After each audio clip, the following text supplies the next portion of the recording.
Hey guys, this is Tom Warren from The Verge. I'm just taking a look at Metroon, which is basically a Dreamboard theme for jailbroken iPhones. So what you'll see is it's similar to Windows Phone. You've got the notifications down the bottom there, and the controls for music at the top. And there's also notifications for messages or phone calls. You can't swipe those away, but they will launch these sort of inbuilt apps.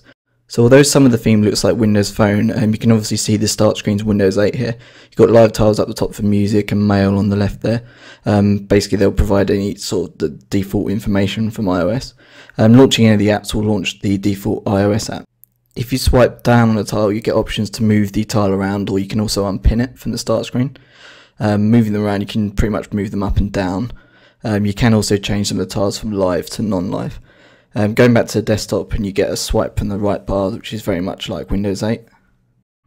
There's also an option to change the username or to actually lock the screen, which brings you back to the lock screen here. If we compare it with Windows Phone, obviously you've got the music options at the top. The date and time are very much in a similar place, and you get the notifications down the bottom there as well. And swiping into the start screen, you can obviously notice the differences between the two.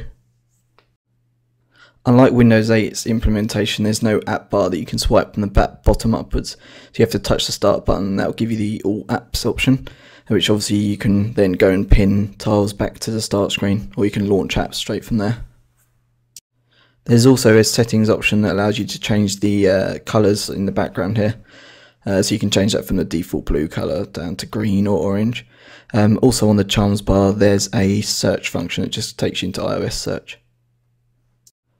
We'll just show you exactly how this charms bar works. It's very similar to the Windows 8 experience. You can get back to the desktop and you can swipe it from the right, and you go straight back into the Metro user interface.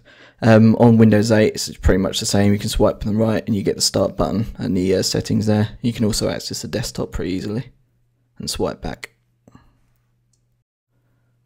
Other settings include the sort of background picture that you can change here. So you've got a few options there, from circles and bubbles. Very similar to the Windows 8 start screen.